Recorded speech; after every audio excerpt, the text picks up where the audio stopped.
Bonjour à toutes et à tous. Aujourd'hui, j'ai le plaisir d'être avec vous pour vous présenter ce cours autour des bruits cardiaques, qui est un cours de sémiologie dans le cadre de cette première unité intégrée d'enseignement de cette troisième année de médecine.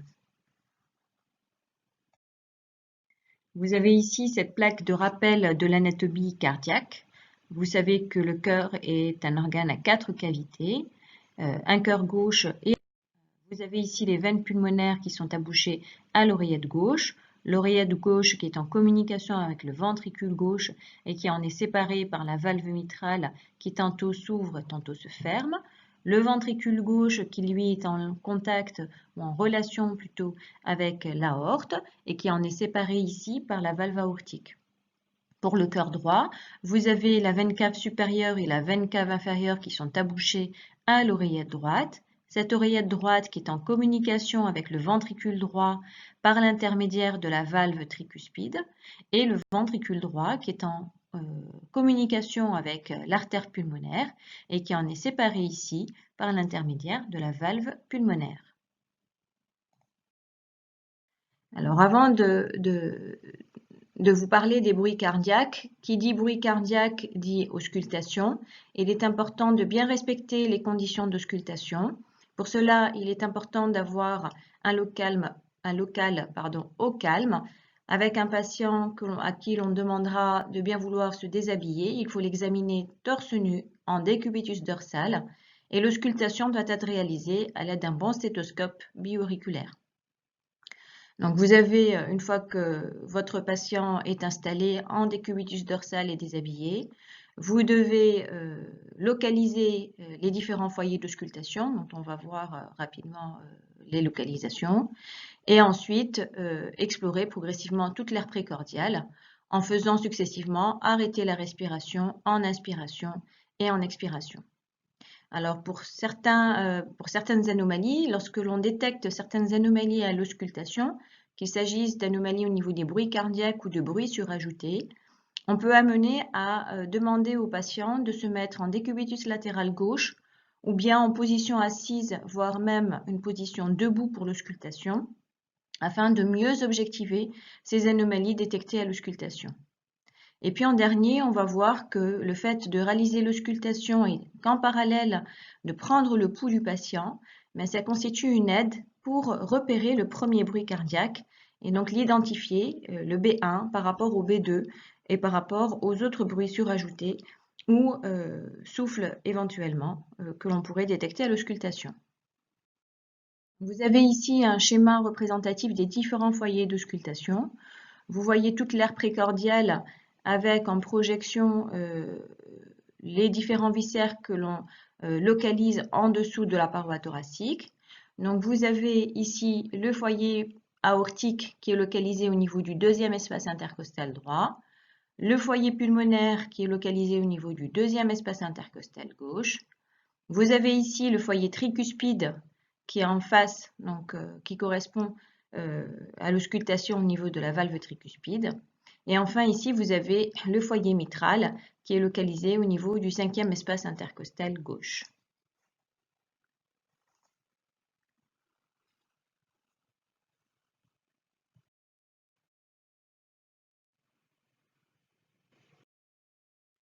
Alors cette photo représente un patient déshabillé torse nu, vous voyez, en décubitus dorsal. Vous voyez également que l'examinateur se situe à droite du patient et que son stéthoscope est disposé au niveau du deuxième espace intercostal droit. Alors droit, c'est par rapport au bord droit du sternum et au niveau du deuxième espace intercostal. Donc il faut localiser la première côte, la deuxième et la troisième côte et vous disposez la cloche de votre stéthoscope entre la deuxième et la troisième côte au niveau du deuxième espace intercostal droit. Vous avez ici le foyer pulmonaire qui est localisé au niveau du deuxième espace intercostal gauche. Donc de la même manière, vous disposez la cloche de votre stéthoscope entre la deuxième et la troisième côte à gauche du sternum.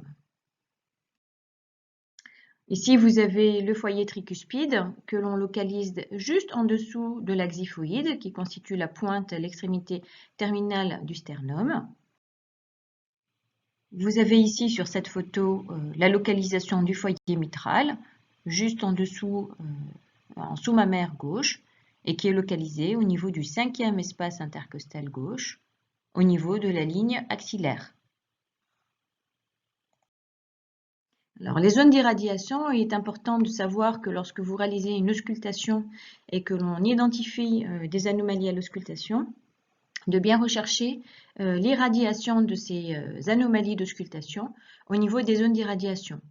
Ainsi, on va voir une irradiation de ces anomalies au niveau des carotides lorsque l'on identifie des anomalies de bruit au niveau de la valve aortique.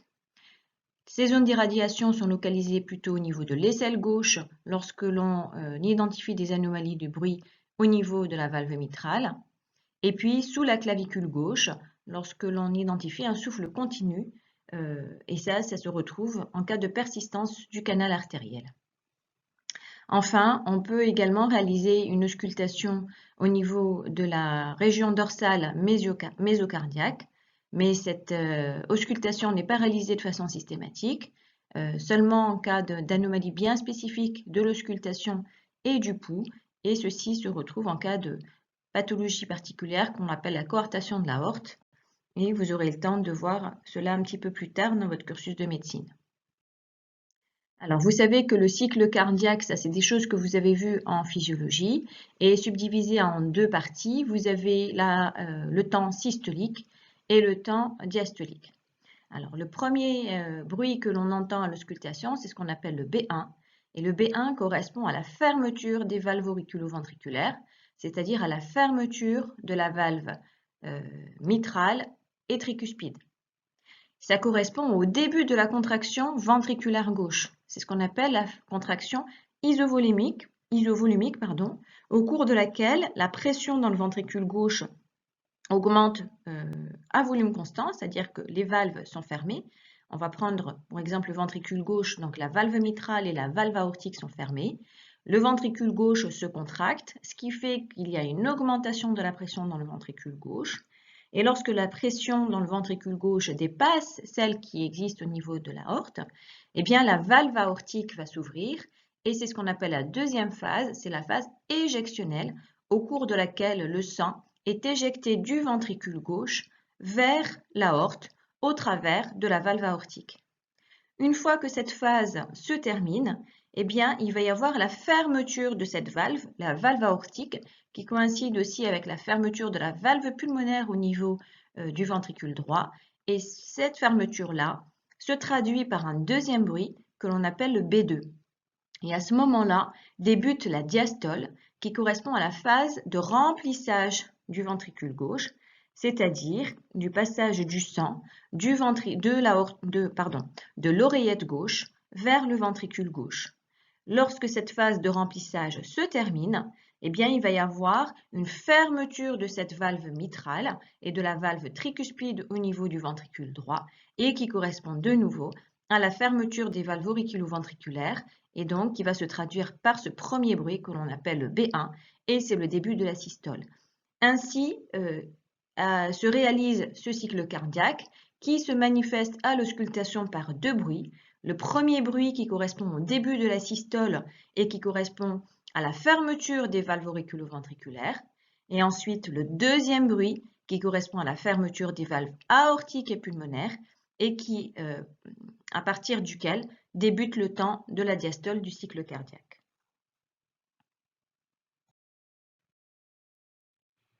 Vous avez ici une représentation schématique des différents temps de la systole ventriculaire.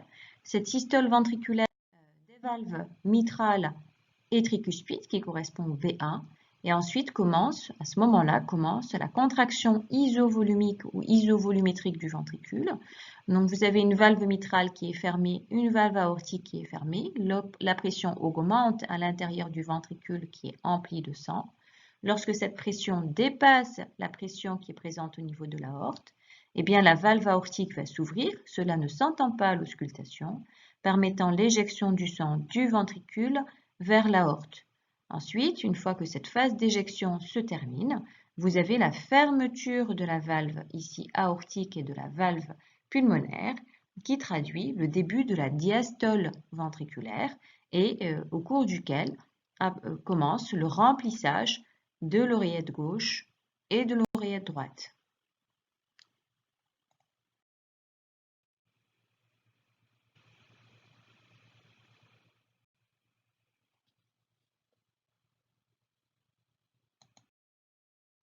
Ensuite, toujours dans ce temps de diastole, vous avez l'ouverture de la valve mitrale et de la valve tricuspide, permettant le remplissage rapide du ventricule gauche, qui est un remplissage passif pendant la diastole, avec un passage de sang de l'oreillette vers le ventricule.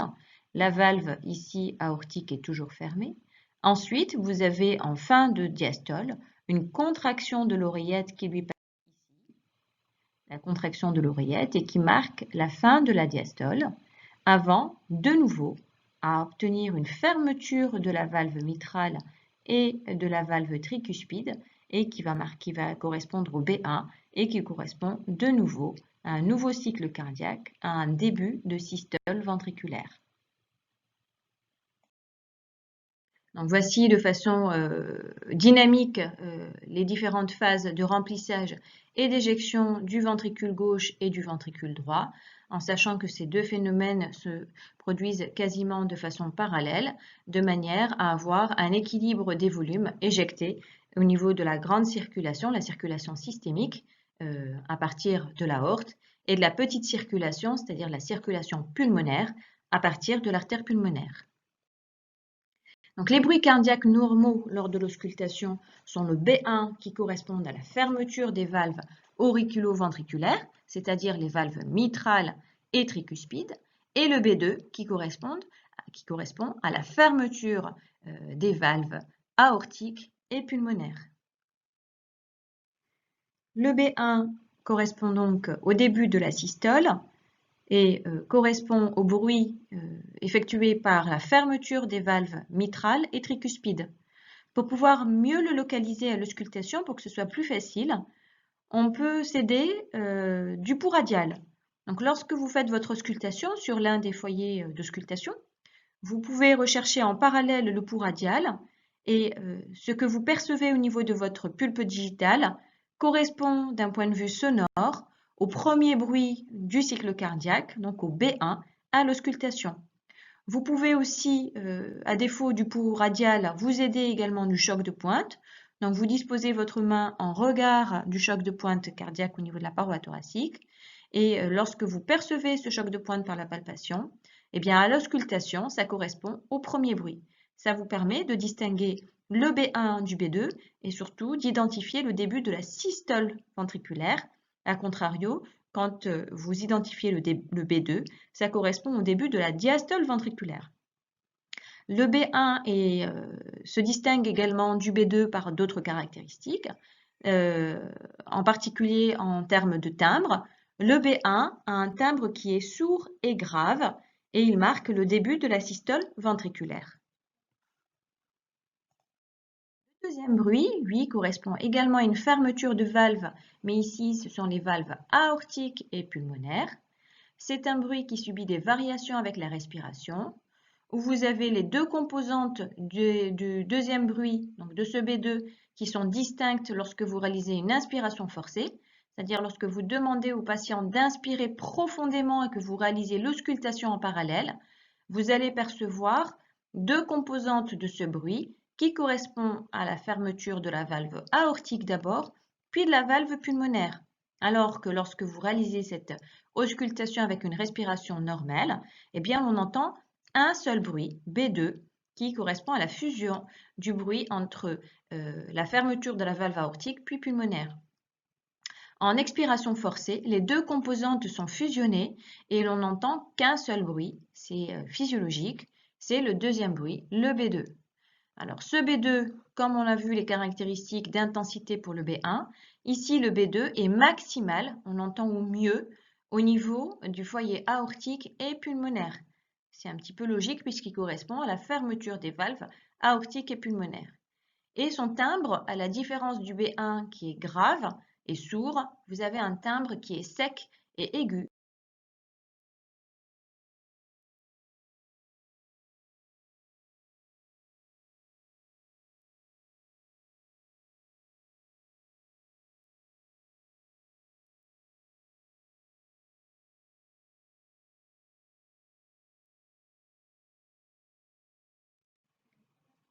Ici, vous avez la représentation schématique des courbes de pression au niveau de l'oreillette gauche, du ventricule gauche et de l'aorte, et ce qui se produit en termes d'ouverture ou de fermeture de valve par rapport aux pressions. Donc, vous voyez ici au niveau du ventricule gauche que la pression est assez basse, qu'à un moment donné, il va y avoir une fermeture de la valve mitrale. Et à ce moment-là, ça correspond au B1, donc à la fermeture de la valve mitrale. À ce moment-là, la pression augmente à l'intérieur du ventricule gauche et augmente à tel point qu'elle va dépasser à un moment donné la pression qui existe au niveau de l'aorte, permettant ainsi l'ouverture de la valve aortique et l'éjection ventriculaire de se faire. Une fois que l'éjection ventriculaire se fait, eh bien, la pression à l'intérieur du ventricule gauche va baisser. À un moment donné, cette pression sera inférieure à celle présente au niveau de la valve aortique. Du coup, il va y avoir fermeture de la valve aortique et là est perçu le deuxième bruit d'auscultation cardiaque, c'est le B2. La pression ensuite continue à baisser au niveau du ventricule gauche alors même que l'oreillette gauche, elle, se remplit et aboutit à une ouverture de la valve mitrale, permettant ainsi le remplissage des ventricules, du ventricule gauche ici en l'occurrence. Et une fois que ces ventricules sont remplis, eh bien, la pression va augmenter au niveau des ventricules, permettant de nouveau la fermeture de la valve mitrale et le départ d'un nouveau cycle cardiaque. Et ceci correspond à l'auscultation, au premier but cardiaque, le B1. Pour répéter encore une fois, le B1 marque le début de la systole ventriculaire et correspond à la fermeture de la valve mitrale et de la valve tricuspide, alors que le B2, lui, marque le début de la diastole ventriculaire et correspond à la fermeture de la valve aortique et pulmonaire.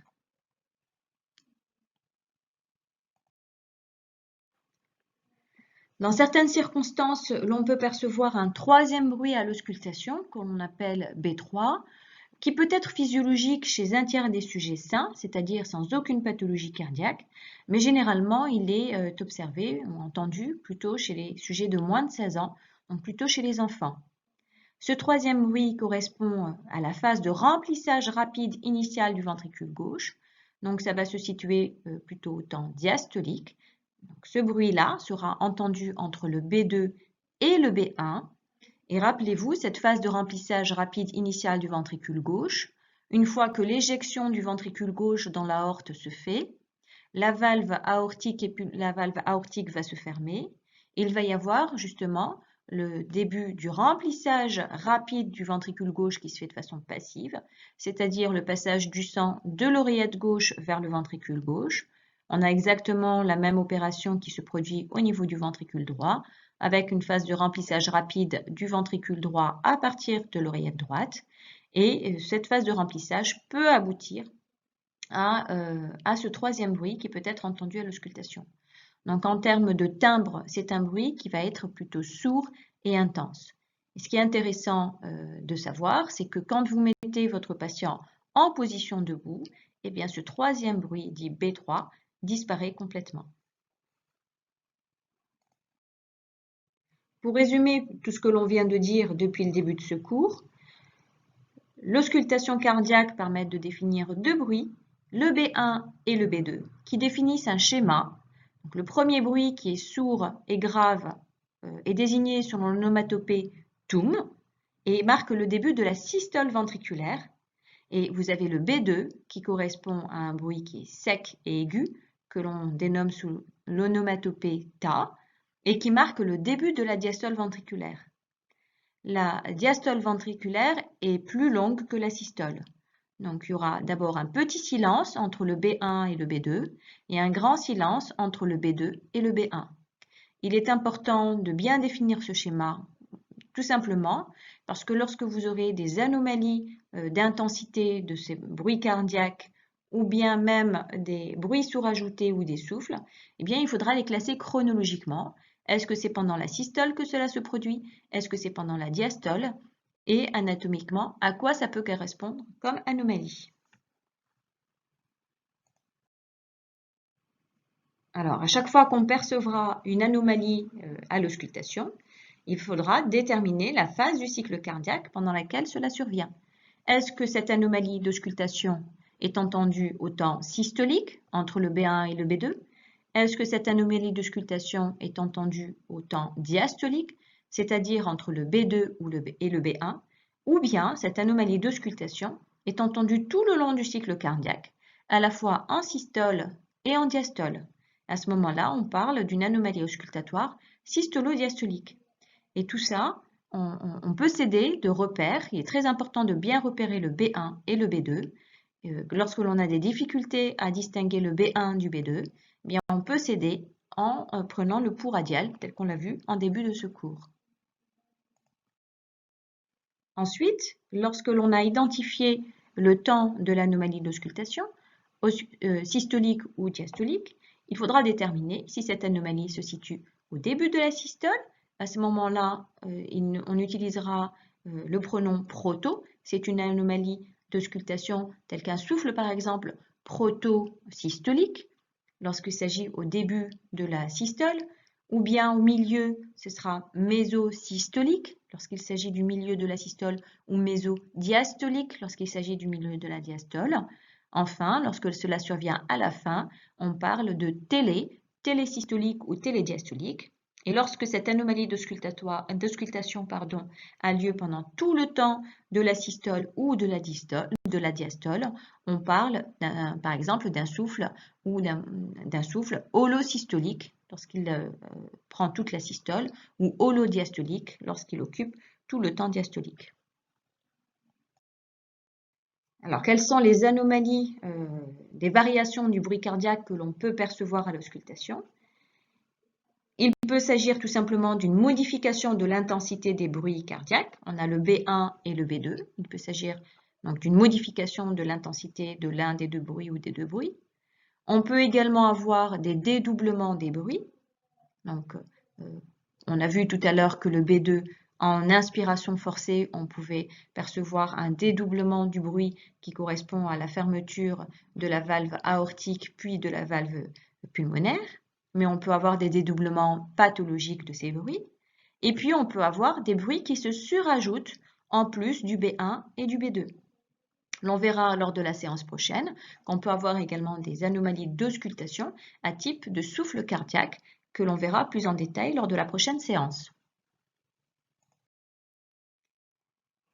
Premier type d'anomalie d'auscultation que l'on peut rencontrer, les modifications de l'intensité. Alors, il est important de distinguer ces modifications de l'intensité. Soit il s'agit d'une diminution de l'intensité, c'est-à-dire qu'on a du mal à percevoir le ou les bruits cardiaques, soit vous avez une augmentation ou une accentuation des bruits, une augmentation de l'intensité de l'auscultation de ces bruits. Alors, deux possibilités encore une fois. Soit ces modifications de l'intensité concernent les deux bruits, le B1 et le B2, et en général, il ne s'agit pas de pathologie cardiaque. Ce sont les situations rencontrées ici, on va les voir en détail. Soit c'est l'assourdissement ou l'accentuation de l'un des deux bruits cardiaques, et on va voir après que cela correspond à des situations pathologiques cardiaques qu'il s'agira de bien identifier. Donc, pour l'assourdissement des deux bruits, en fait, ça correspond à l'interposition d'éléments tels que de l'air, de la graisse chez les sujets obèses par exemple, ou de liquide en cas par exemple d'épanchement pleural, c'est-à-dire la présence de liquide dans les feuillets pleuraux, qui vont empêcher la transmission des bruits provoqués par la fermeture des valves vers votre cloche d'auscultation du stéthoscope. Donc on entendra les deux bruits, mais de façon moins intense, et cela concernera les deux bruits, le B1 et le B2. La deuxième situation, on peut avoir une accentuation des deux bruits, à la fois le B1 et le B2, et cette accentuation se rencontre dans un contexte d'hyperdébit, c'est-à-dire un contexte générales, telles que de la fièvre ou de l'hyperthyroïdie, qui vont entraîner une augmentation du débit cardiaque et qui va se traduire à l'auscultation par une accentuation de ces deux bruits. Lorsqu'il existe une modification de l'intensité de l'un des deux bruits, cela correspond généralement à une anomalie au niveau d'une valve, puisque le B1 et le B2 correspondent tous deux à la fermeture de valve, le B1 à la fermeture de valve auriculo-ventriculaire et le B2 à la fermeture des valves aortiques et pulmonaires. Donc, lorsque l'on a une augmentation de l'intensité du premier bruit, le B1, on parle d'éclat du B1, et ceci s'observe en cas d'anomalie au niveau de la valve mitrale que l'on appelle un rétrécissement mitral.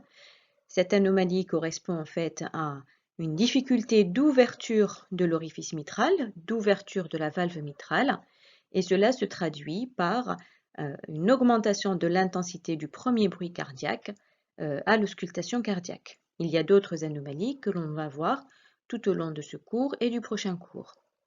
Pour l'éclat du B2, c'est une augmentation de l'intensité du deuxième bruit cardiaque.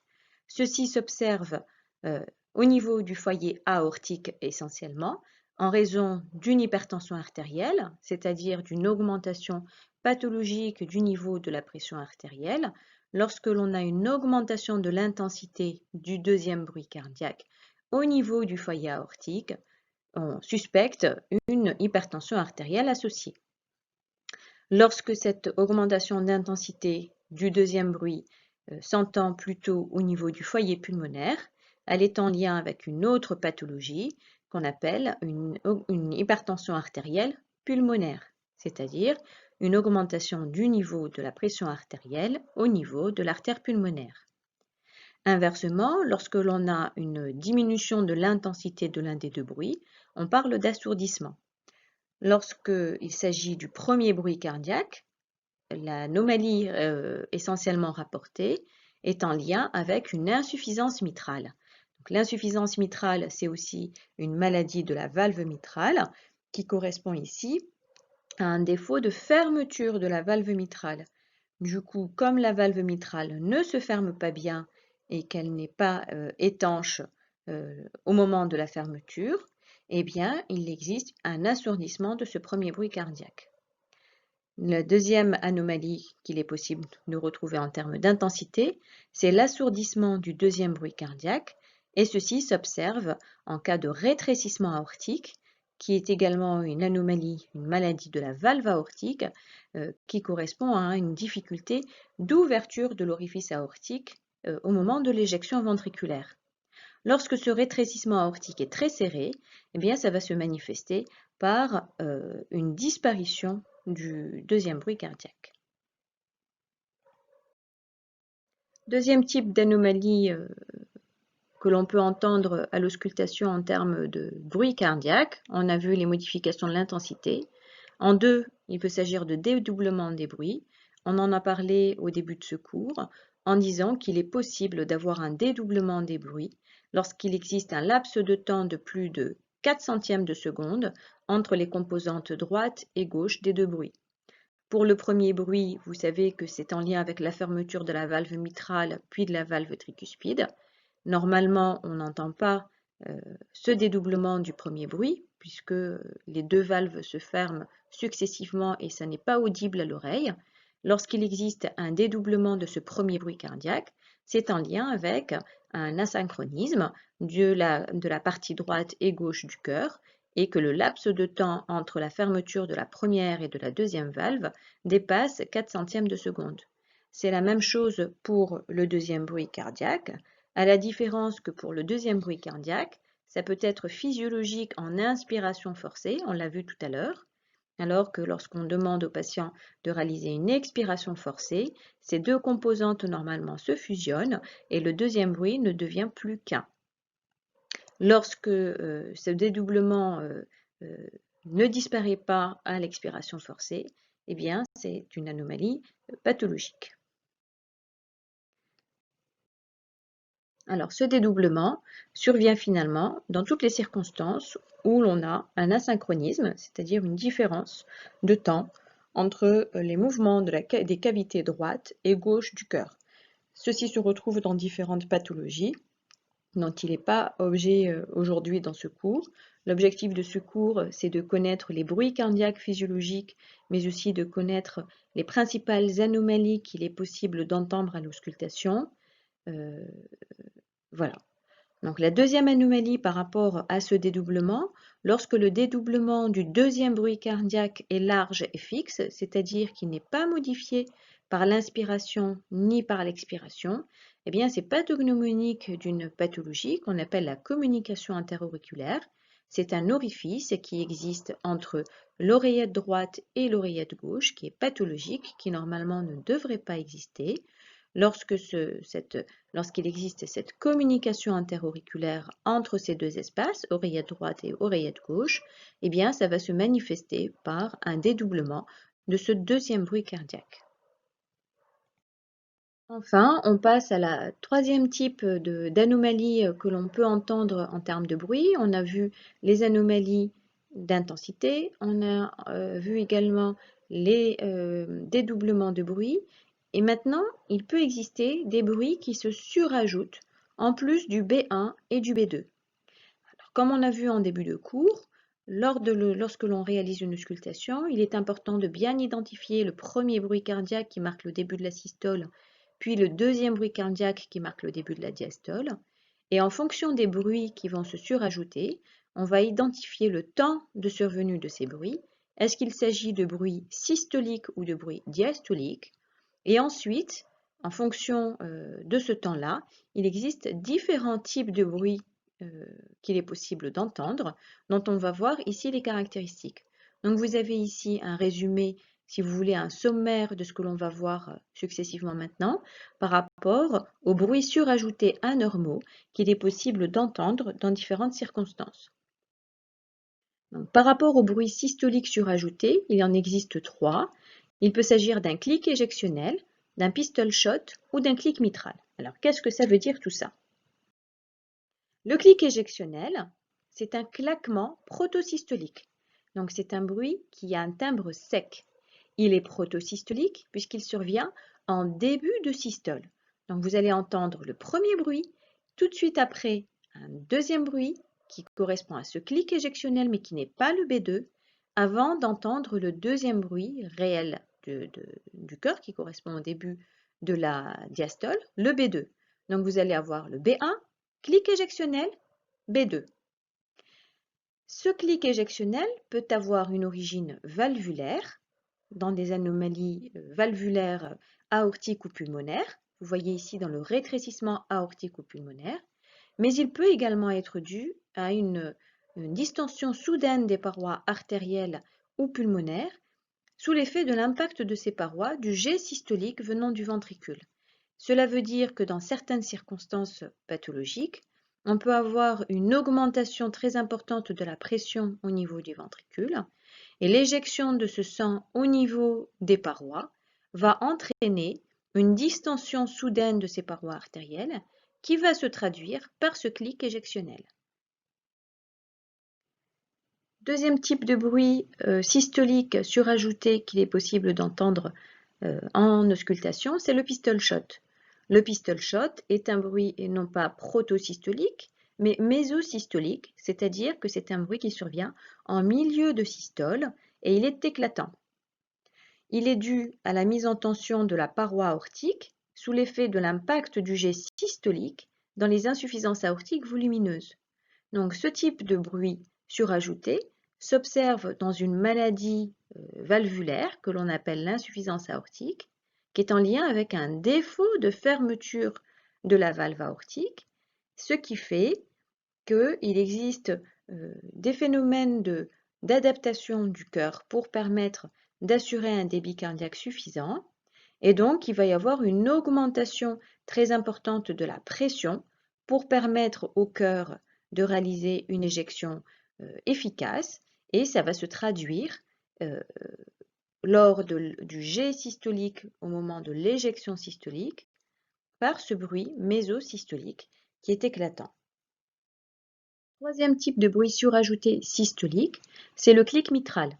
Le clic mitral est un bruit surajouté à type de claquement.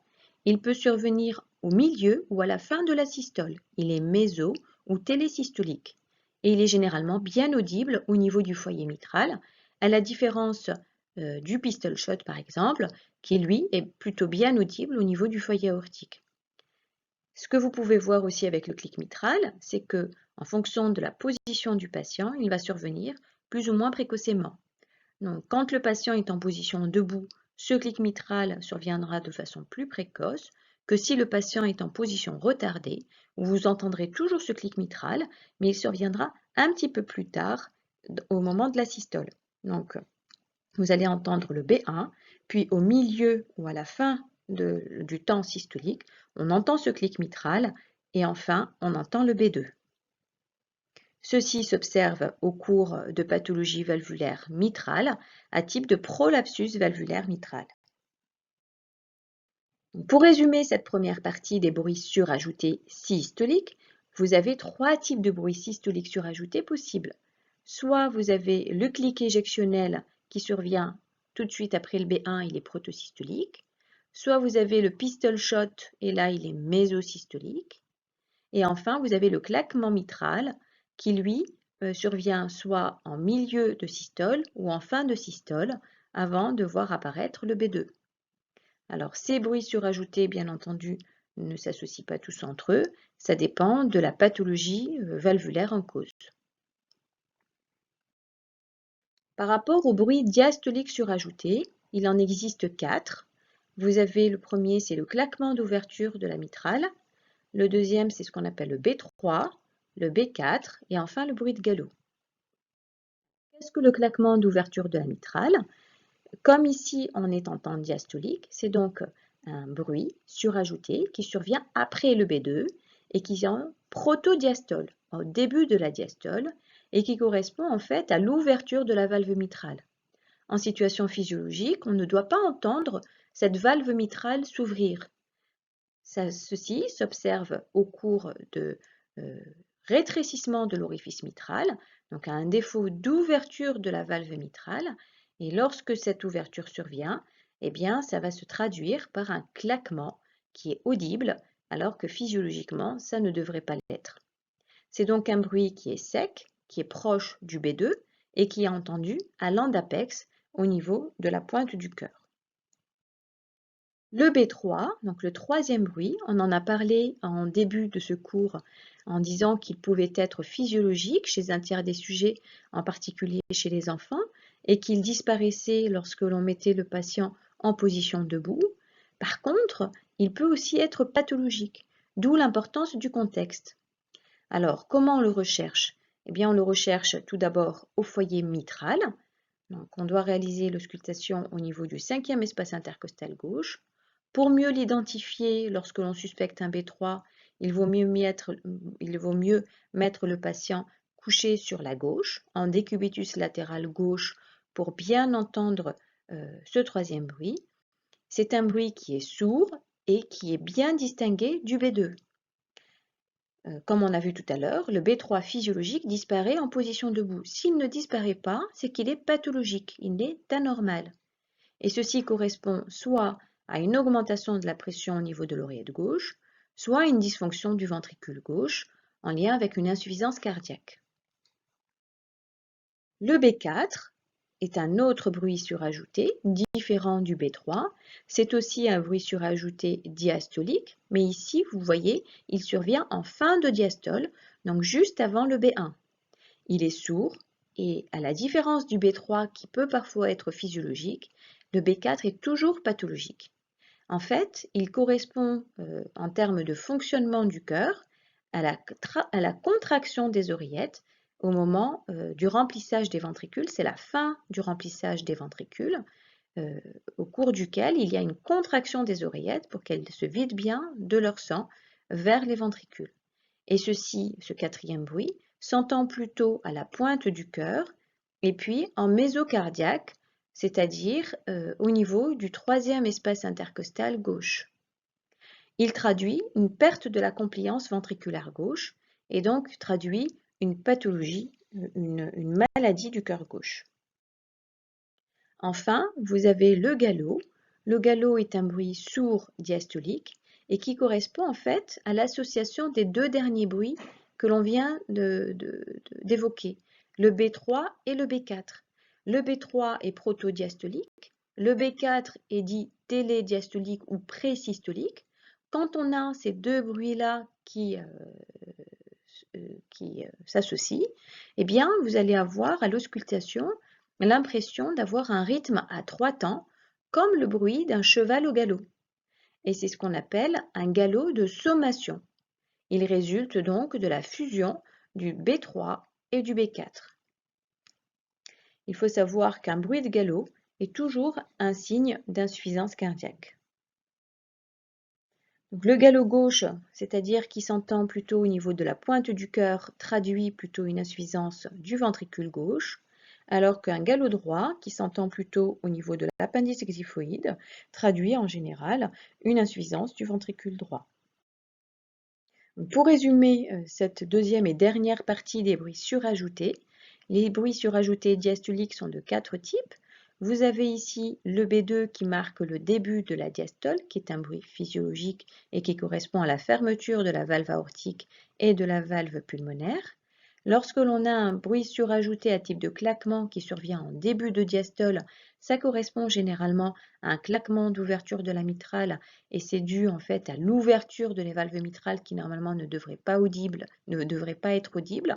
Ceci se rencontre au cours de maladies de la valve mitrale à type de rétrécissement mitral, mais vous pouvez avoir également d'autres types de bruits surajoutés qui s'observent plutôt au cours de maladies de type insuffisance cardiaque.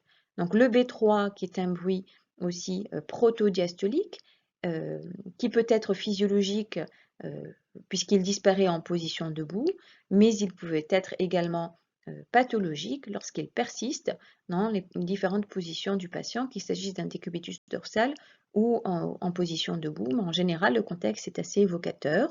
Et puis vous avez le B4 qui lui est un bruit surajouté toujours diastolique, qui est plutôt présystolique, qui survient juste avant la diastole et qui traduit généralement aussi une insuffisance ventriculaire. Le bruit de galop, lui, correspond à la fusion des deux bruits, du B3 et du B4, ce qui fait qu'à l'auscultation, vous allez avoir un rythme à 3 temps, comme le galop d'un cheval. C'est raison pour laquelle on appelle ça un bruit de galop et qui correspond soit à une insuffisance du ventricule gauche lorsque ce bruit de galop est plus marqué à l'auscultation au niveau de la pointe, ou bien à une insuffisance ventriculaire droite lorsque ce bruit de galop est mieux audible au niveau en regard de l'appendice xiphoïde. Enfin, vous avez ici sur cette dernière plaque l'ensemble des bruits surajoutés dont on a discuté tout au long de ce cours. Vous avez ici le B1 qui correspond au niveau de l'électrocardiogramme au QRS. Vous avez sur l'électrocardiogramme l'onde P, puis le complexe QRS et enfin l'onde T. Le B1 qui correspond au début de la systole et qui marque la fermeture des valves mitrales et tricuspides. Vous avez ici le B2 qui marque le début de la diastole et qui correspond aux valves aortiques et pulmonaires. Le premier bruit surajouté qu'il est possible d'entendre est protosystolique, c'est le clic éjectionnel. Le deuxième type de bruit surajouté qu'il est possible d'entendre, c'est un bruit surajouté mésosystolique et c'est le pistol shot. Ces deux bruits surajoutés sont mieux audibles généralement au niveau du foyer aortique, alors que le claquement mitral, lui, s'observe au niveau, enfin s'entend mieux au niveau du foyer mitral et c'est un bruit qui est télésystolique. Ensuite, par rapport au bruit surajouté diastolique, vous avez le claquement d'ouverture de la mitrale qui correspond à l'ouverture de la mitrale qui normalement ne devrait pas être audible et qui s'entend généralement dans des pathologies valvulaires de type rétrécissement mitral. Enfin, vous pouvez avoir des bruits de galop, le B3 ou le B4 ou la fusion des deux qui correspondent généralement à des insuffisances ventriculaires droite ou gauche. Enfin, vous avez le retour du B1 qui correspond à la fermeture des valves auriculo-ventriculaires et qui marque le début d'une nouvelle systole.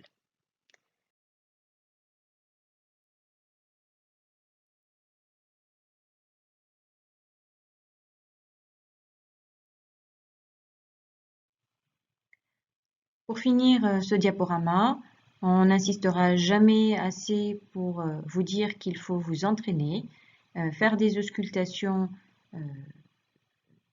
sur des sujets qui n'ont aucune pathologie, donc des auscultations normales pour bien vous entraîner à identifier le premier bruit et le deuxième bruit, et ensuite de répéter l'exercice d'auscultation afin de pouvoir identifier les anomalies d'auscultation qu'il est possible d'avoir.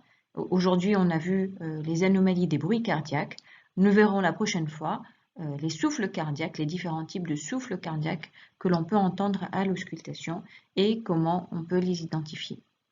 Vous avez également des enregistrements en ligne des différents types de souffles que vous pouvez écouter et réécouter afin d'exercer votre oreille, et ensuite lors de vos stages cliniques vous pourrez vous exercer réellement afin d'identifier au mieux les bruits à la fois physiologiques mais aussi pathologiques. Merci pour votre attention et je vous dis à bientôt.